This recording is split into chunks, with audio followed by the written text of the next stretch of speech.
Work गिरे लाख आंधियां उठें, वो फूल खिल के रहेंगे जो खिलने वाले हैं। इसके बाद मैं दावत दूंगा आज के आने वाले एमएलए मास्टर गौरी शंकर जी को कि स्टेज पे आए, अपना इज़हार ख्याल करें। मास्टर गौरी शंकर जी जिंदाबाद, मास्टर गौरी शंकर जी जिंदाबाद, मास्टर गौरी शंकर बल्ले बल्ले, बाकी सारे थल्ले थल्ले, मास्टर गौरी शंकर बल्ले बल्ले, बाकी सारे थल्ले थल्ले। और कितना लाड़ी वे बाटी ऊपर लाड़ी है, और कितना लाड़ी वे बाटी ऊपर लाड़ी है।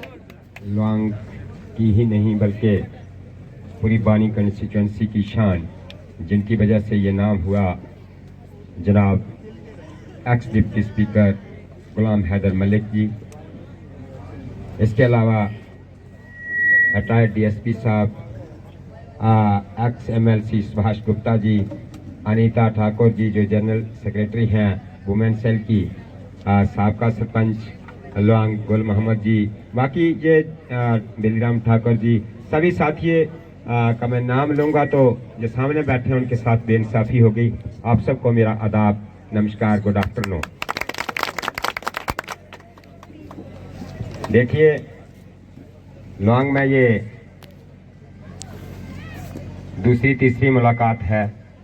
कोशिश की थी कि हर घर में जाके, जैसा बाकी कॉन्स्टिट्यूंसी में पूरा जब से सियासत ज्वाइन की है, हर घर में जाके हाजिरी लगाएं, देखें, पहचान करें। उसी सिलसिले के तहत लॉन्ग में भी हर घर में जाने का मेरा और मेरे साथियों का जो प्रयास था, जो कोशिश थी, उसमें हमने, मुझे नहीं लगता कि कोई घर छोड़ा होगा। फिर भी कुछ रह गए होंगे तो सबसे पहले उनसे माजरत चाहेंगे, क्योंकि जब से सियासत ज्वाइन की है तब से लगातार 6-7 महीना से चल रहे हैं।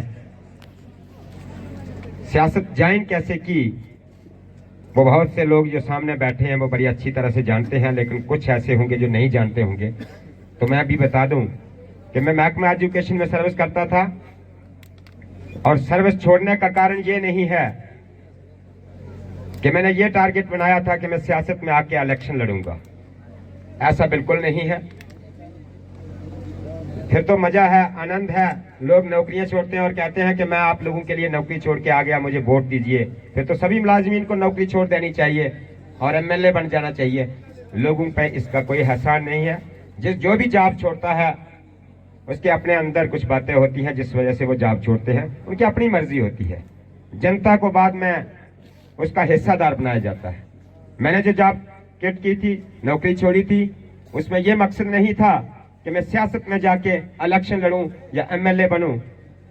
मेरा मकसद था, एक एनजीओ के जरिया सोशल सर्विसेज दे रहे थे, एक ट्रस्ट बनाया हुआ है जिसके जरिया से सोशल सर्विसेज दे रहे थे, और सोशल सर्विसेज देते हुए इतना आनंद आने लगा कि इसके लिए मुझे ज्यादा टाइम देना चाहिए। और अगर मैं उस संस्था में रहते हुए ज्यादा काम उस साइड दे देता तो फिर स्कूल के साथ बेइंसाफी हो जाती।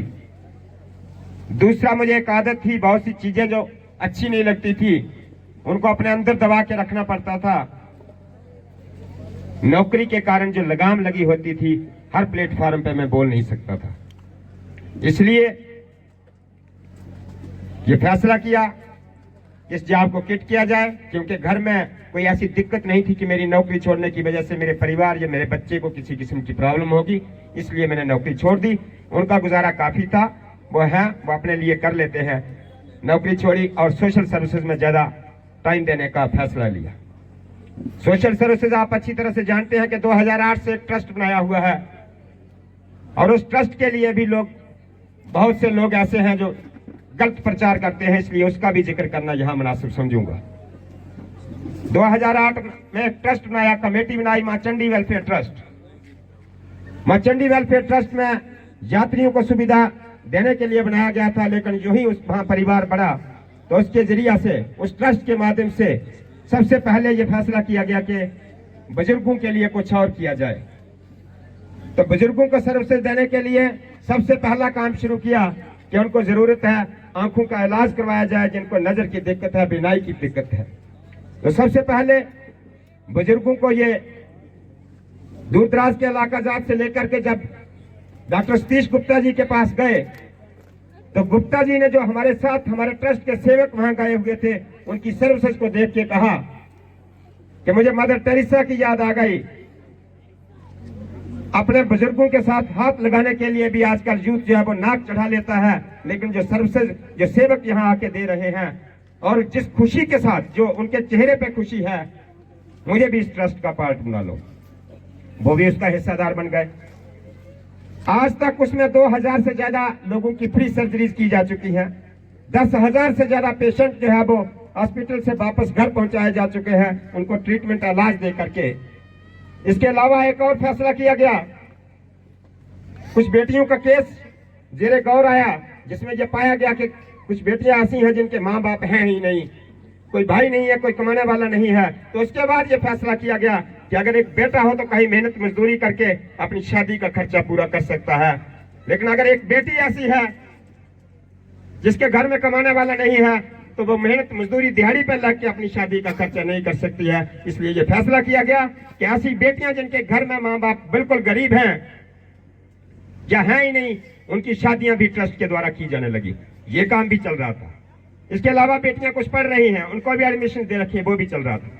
लेकिन ये ट्रस्ट इसलिए नहीं बनाया गया था कि इस ट्रस्ट के माध्यम से कल को हम कहेंगे कि वोट दीजिए, इलेक्शन लड़ाइए और जिनके ऑपरेशन किए हैं वो या उनके रिश्तेदार वोट करें।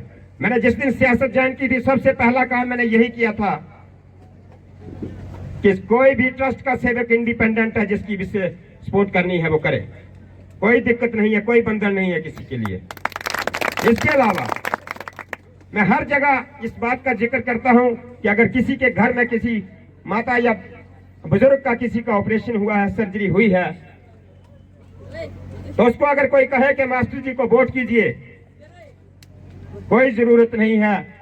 जिनकी आंख का ऑपरेशन हुआ है वो इंडिपेंडेंट है, आजाद है, जिस किसी को उनका दिल करे वो उसको वोट कर सकते हैं।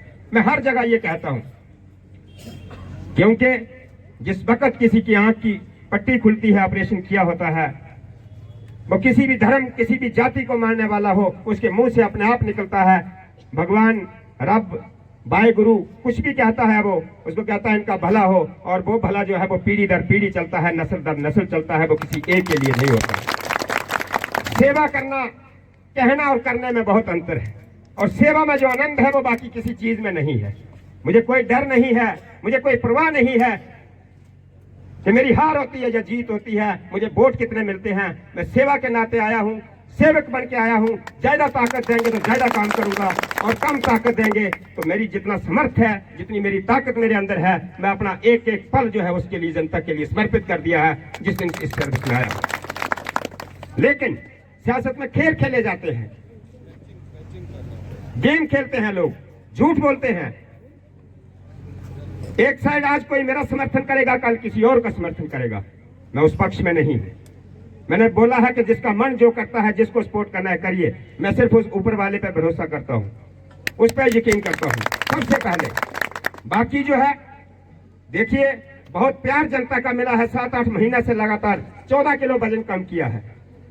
मैंने ही नहीं, मेरे साथियों ने भी फाके झेले हैं। हर घर में जाके प्रयास किया है कि लोगों से मिलें, लोगों को जाने, लोगों की समस्या क्या है, लोगों की परेशानी क्या है। और जब मुझे सियासत में लाने के लिए मैं चाहता था कि ना आऊं, क्योंकि सियासत में आने का मतलब है लोगों से वोट लेना, और वोट लेने का मतलब है कर्ज लेना, और कर्ज लेके अगर मेहनत नहीं कर पाएंगे तो सब कुछ होते हुए समेत कर्ज के ही दुनिया से जाना पड़ेगा। इसलिए मैं सियासत में नहीं आना चाहता था। लेकिन मैंने लोगों की बात सुनी जिन्होंने ये कहा कि हमारे देश में, हमारी स्टेट में इंटरनेशनल बातें करते हैं लोग, दिल्ली की बातें करते हैं। मुझे अपने इलाका का, अपनी कॉन्स्टिट्यूंसी का देखना था कि यहां क्या हो रहा है। सिर्फ चंद नहरें लगा करके लोगों से वोट हासिल किए जाए, मुझे नहीं लगता कि यह मुनासिब बात है। और शॉर्टकट मेथड लगा के किसी को जाति में बांट के या किसी को मजहब में बांट के वोट हासिल किए जाए, सियासत की जाए, ये हमारे इलाके के लिए बहुत घातक है और हमारे लोगों के लिए भी घातक है। इसको मैं जो आज कह रहा हूं, ये अगर साबित सच ना हुआ तो फिर तो राजनीति ही छोड़ देंगे हम। ये लोग जो आए हैं शॉर्टकट मेथड लेके, शॉर्टकट तरीके लगा के, यही लोग मुझे कहते थे कि सर आप आगे बढ़िए, आप आगे निकलिए, आपकी जरूरत है, आप चलिए, और हर किस्म की सपोर्ट करने के लिए वादे किया करते थे। आज जिस किसी का मुझे गर्व है इस बात का कि मैं उस संस्था से भी जुड़ा हूं, जिस संस्था में हिंदू मुस्लिम मंदिर के नाम पे ट्रस्ट है, लेकिन उसका पार्ट हिंदू भी है मुस्लिम भी है, और उसमें जो शादियां हो रही हैं या उसमें जो सर्जरीज हो रही हैं, ऑपरेशन हो रहे हैं, आज तक 2008 से आज तक उस ग्रुप में आज तक कोई ऐसा मैसेज नहीं कर पाया जो किसी धर्म के खिलाफ हो या किसी जाति के खिलाफ हो। 2008 से 2024 तक, नहीं तो आज एक ग्रुप बनाओ दूसरे के खिलाफ बोलना शुरू कर देते हैं। मैं भाईचारे के लिए सियासत करने आया हूं, मैं कुर्सी के लिए सियासत करने नहीं आया हूं। अगर मुझे कुर्सी के लिए सियासत करनी होती तो ये लोग आज जो कहते हैं बी टीम है, ये बीजेपी के लिए तरसते थे, कटोरे लेकर टिकटें मांगते थे ये, और मुझे जबरदस्ती घसीट के ले जाया जा रहा था, मुझे खींचा जा रहा था, मेरे पास एविडेंस है। मैंने सियासत उसमें जाने का फैसला ना किया कि नहीं जाऊंगा, और ये मुझे बी टीम कहते हैं जो खुद तरसते रहे और किसी द्वारा प्लाट करके यहाँ इलाका में आके हमें कहें कि आप बी टीम हैं। मुझे अपने आप का पता है, और जिन लोगों ने मुझे बोला है, कहा है कि सियासत में आइए, उनको भी पता है, और ये जनता को भी पता है। मैं सभी साथियों से कहता हूं कि अगर मेरी कोई अपोजिशन करता है उसको करने दीजिए, जो मेरे बारे में बुरा बोलता है उसको बोलने दीजिए। यही लोग जो आज कह रहे हैं बुरा है, इन सब की वीडियो मेरे पास है, ये मुझे कहते थे ये तो बड़े महान इंसान है। अब सियासत में आके इनको बुरा लगने लगा। जिस दिन मैंने सियासत ज्वाइन की, इलेक्शन लड़ने का फैसला किया, कल तो मैं बहुत अच्छा था, आज मैं बहुत बुरा हो गया। क्यों बुरा हो गया? क्योंकि मुझे जरूरत है कि बांजल बटवाल से लेकर बंडार तक अगर स्कूल में स्टाफ नहीं है, बच्चे नहीं पढ़ रहे हैं, तो इनके बारे में बात करना जुल्म है। पढ़ा लिखा यूथ सफर हो रहा है, उनके पेरेंट्स ने, उनके माँ बाप ने कितनी मेहनत से पढ़ाया था, जॉब नहीं है, तो ये जुल्म है। डेली वेजर्स की हालत देखिए, एसपीओ की हालत देखिए, राबरे खेल की देखिए, स्कूल में कुक की हालत देखिए, एनवाईसी की देखिए, हेल्थ सेक्टर में फैसिलिटीज देखिए। और इतनी बड़ी पॉपुलेशन के होते हुए, इतनी आबादी के होते हुए, एक ऐसा हॉस्पिटल हो सकता था जहां बाहर से भी लोग इलाज करवाने के लिए आते, क्योंकि हमारा एमपी जो है वो मोदी साहब के साथ, प्राइम मिनिस्टर के साथ बैठा हुआ है। एक फोन कॉल से हमारे इलाके का नक्शा बदल सकते हैं। मुझे खुशी इस बात की है कि दिल्ली तक आज सिंहासन हिला हुआ है, जनता ने हिलाया है, मैंने नहीं हिलाया है। आज उनको हेलीकॉप्टर लेकर के, आज उनको जनता के बीच में जाना पड़ रहा है। ये जनता की ताकत है, लोग जा रहे हैं। देखिए, ये हमारा भंडार से लेकर और गुड्डू फलाल तक जितना भी एरिया है, इतनी स्कैटर्ड कॉन्स्टिट्यूंसी है। मैं तो कहता हूं लोहाई मलार के लिए अलग कॉन्स्टिट्यूंसी होनी चाहिए, क्योंकि इतना एरिया जो है, इतना टफ एरिया है। 6-7 महीना में मैं कवर नहीं कर पाया हूं, और जो कल आए हैं, जो जात पात के नाम पे लोगों को बांट करके, या किसी पार्टी के नाम पे, किसी प्रधानमंत्री के नाम पे, या किसी संस्था द्वारा वोट हासिल करने के लिए प्रयास कर रहे हैं, उनके लिए तो आसान तरीका है। उनको तो घर भी मालूम नहीं होंगे। इन्होंने जो राजनीति की है, उन घरों में ये अभी तक नहीं गए होंगे जिन घरों में हम जाके आए हैं अपने साथियों के साथ। ये सस्ती राजनीति। मेरी तरफ से ना कोई जाति खास है, ना कोई धर्म खास है, ना कोई अमीर खास है, ना कोई गरीब खास है। मेरे लिए सब खास है, और हर जरूरतमंद खास है। मैं सबको कहता हूं कि मेरा कांटेक्ट नंबर हर आदमी अपने पास रखिए। मेरे लायक जो सेवा होगी, मैं जो काम कर सकता हूँ आपके लिए, मुझे रात के 12 बजे लोगों को सर्विस देता हूं। जितना हो पाता है मेरे से, मैं कोशिश कर रहा हूं और करता रहूंगा। इसके अलावा अगर मैं कहीं गलत ट्रैक पे हूं, अगर कहीं गलत रास्ते पे हूं, तो मुझे सजेस्ट कीजिए ये रास्ता ठीक नहीं है, आप इस रास्ते पे मत जाइए। अगर किसी को लगता है, कोई बुजुर्ग, कोई नौजवान साथी गाइड कर सकता है, लेकिन इस बात का ध्यान रहे कि जिस तरीका से, जिस सिस्टम से इलाका को एक डिवाइड करने की कोशिश की जा रही है, इससे होगा कुछ नहीं। वोट नहीं मिलने वाले इससे। मैं दावे से कह सकता हूं कि हर जाति का और हर मजहब का सबसे ज्यादा वोट हमें ही मिलने वाला है, मुझे गारंटी है इस चीज की। लेकिन आज एक बेटा दूसरे बेटे के सामने खड़ा होकर हमारे समाज में, एक महिला में ही नफरत पैदा हो रही है, तो कल को इसका रिजल्ट क्या होगा? इलेक्शन 5 साल बाद फिर हो जाएंगी, लेकिन ये नफरत का बीज पहले ही बोया हुआ है, कुछ और बीज बोया जा रहा है। ये कई इसको मिटाने के लिए किसी को सख्त मेहनत करना पड़ेगा। की हालत जो है वो जैसे नहीं एक जैसी है। कहीं भी इलाका में जाइए, रास्ते सबको चाहिए, सड़कें सबको चाहिए, टूरिज्म सबको चाहिए, स्कूल सबको चाहिए, हर चीज सबको चाहिए। तो फिर ये किसी जाति या किसी धर्म को ज्यादा नहीं चाहिए।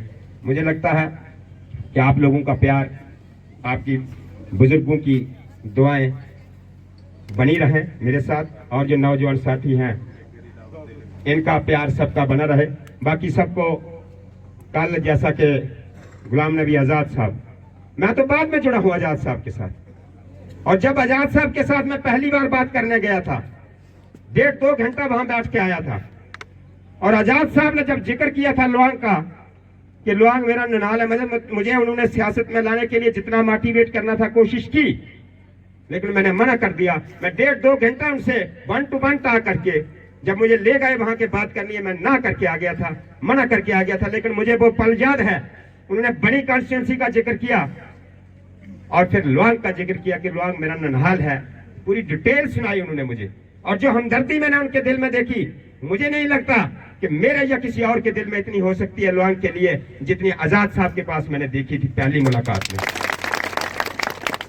और आज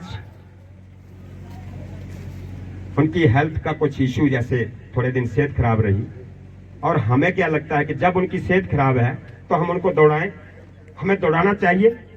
इलेक्शन तो 5 साल बाद फिर होंगी, क्या हमें उनका साथ नहीं देना चाहिए? सबको मिलजुल के नहीं चलना चाहिए। आजाद साहब के लिए सबसे बड़ी बात यही है, छोटा सा भी इशू हो जाता है, छोटी सी भी प्रॉब्लम हो जाती है। मैंने देखा ही उनको, आजाद साहब को, मैंने कहा ना पहले, लेकिन उन्होंने जिक्र जब किया तो अपनापन, मेरे अंदर भी अपनापन आजाद के प्रति आया जब उन्होंने हमारी बड़ी कॉन्स्टिट्यूंसी का जिक्र किया और इलाके इलाके का बात की कि कहाँ कहाँ टूरिज्म पोटेंशियल है, जो इलाके मुझे मालूम नहीं थे।